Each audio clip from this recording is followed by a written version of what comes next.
Assalamualaikum warahmatullahi wabarakatuh.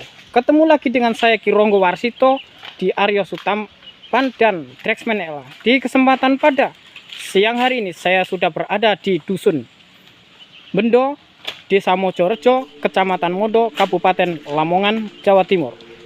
Tempat yang akan kita ekspedisi atau kita review pada kesempatan pada hari ini adalah sebuah petilasan, yaitu Joko Modo.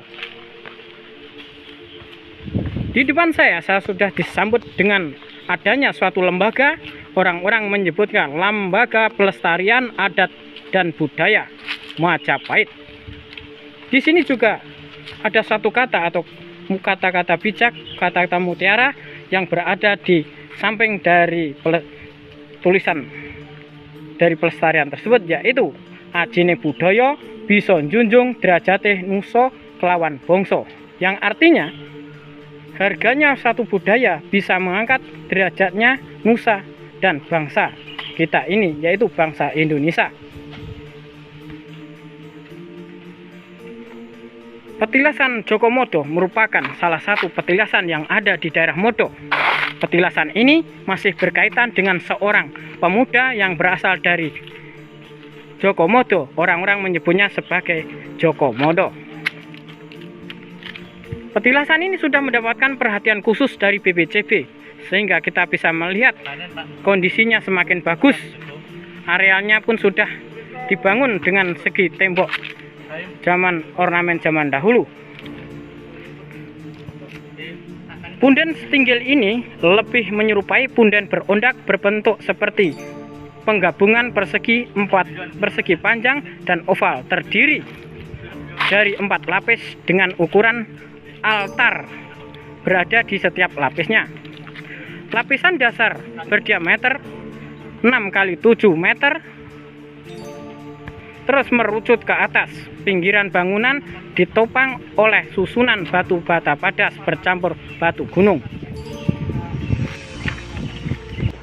Jadi Gajah Mada itu adalah ceritanya itu adalah putra dari Nyi Andongsari, yaitu selir dari Prabu Brawijaya, dengan nama aslinya itu Dewi Indraswari.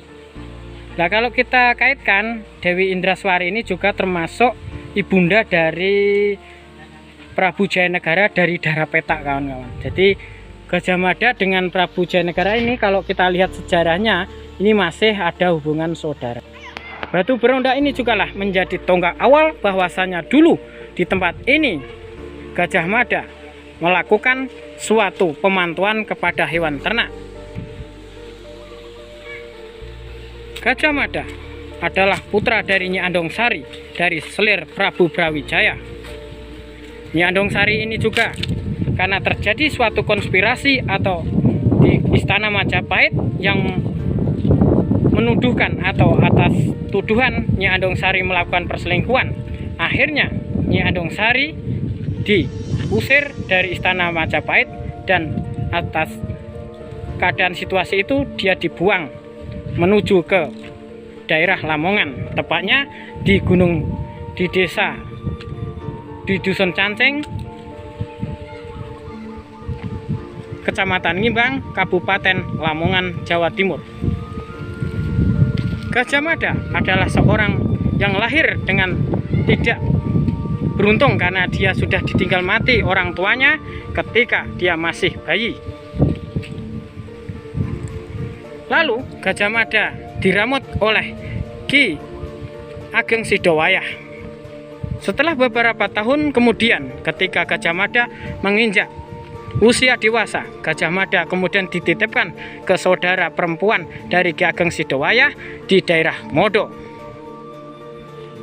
Secara artinya nama Modo ini sudah ada sejak dahulu, bahkan sebelum Mojopahit berada.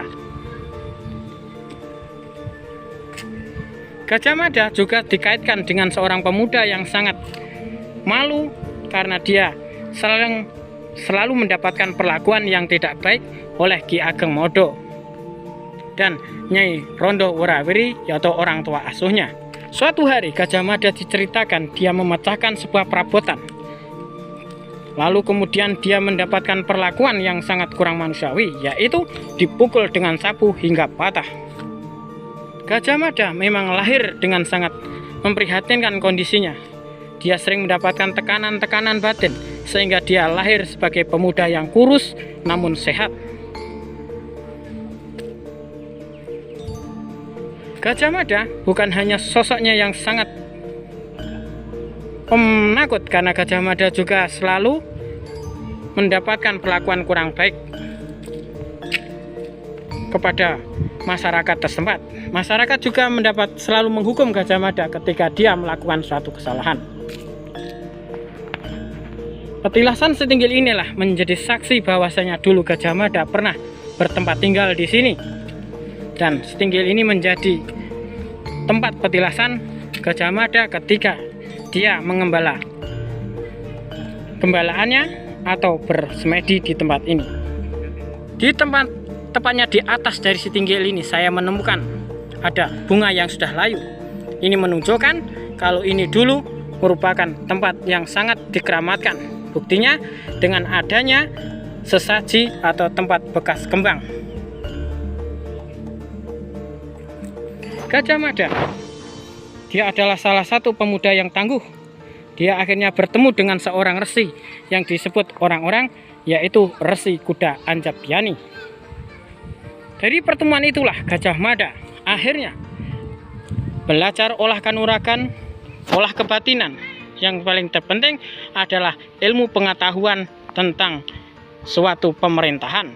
Gajah Mada akhirnya pada tahun 1313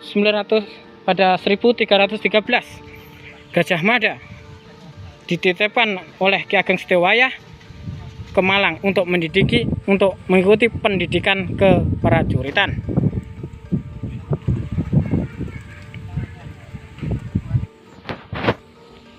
Gajah Mada, setelah itu Gajah Mada melalui karirnya, dia mendapatkan posisi yang sangat strategis di Kerajaan Mojopahit, yaitu mendapatkan pangkat sebagai pasukan Bayangkari. Setelah Gajah Mada melakukan prestasi yang cukup gemilang, yaitu mengusir para pemberontak seorang rekrian yaitu namanya Rakuti, akhirnya Gajah Mada diangkat sebagai pasukan Manggala Bayangkari.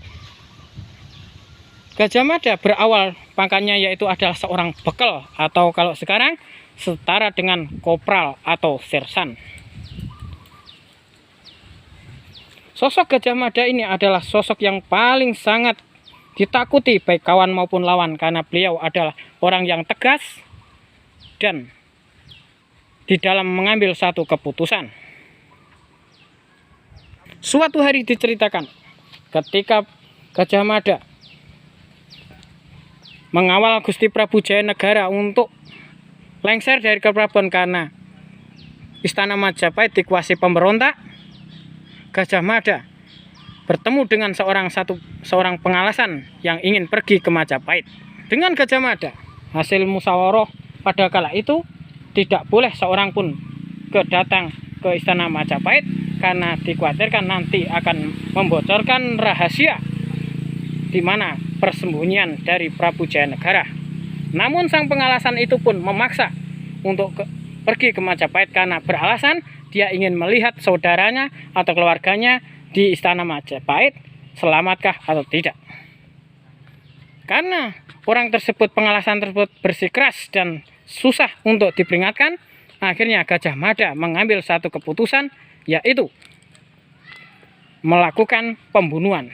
Kemudian dengan pertarungan seorang pengalasan tersebut, Gajah Mada berhasil membunuh pengalasan tersebut.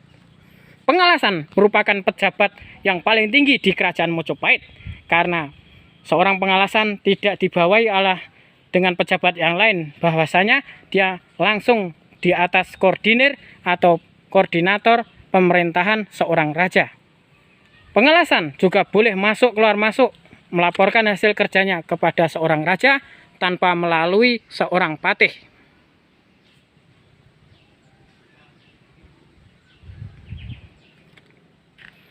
Pengalasan ini juga mendapatkan penghargaan yang paling besar karena dia mampu mengatasi huru-hara atau pemberontakan yang ada di Majapahit, akhirnya Gajah Mada mendapatkan suatu penghormatan, yaitu sebagai Manggala Bayangkari atau Kepala Pasukan Bayangkari. Cukup sekian dulu review saya tentang Setinggil dari petilasan Gajah Mada. Mohon maaf apabila ada kekurangan. Terus berkarya untuk kemajuan bangsa. Saya ingatkan yang belum like, komen, subscribe, silakan Anda like, komen, subscribe di Aryo Sutampan dan Tresmen Ella. Terus telusuri sejarah agar kita bisa melihat jati diri kita. Aryo Sutampan, Tresmen Ella, Jaya.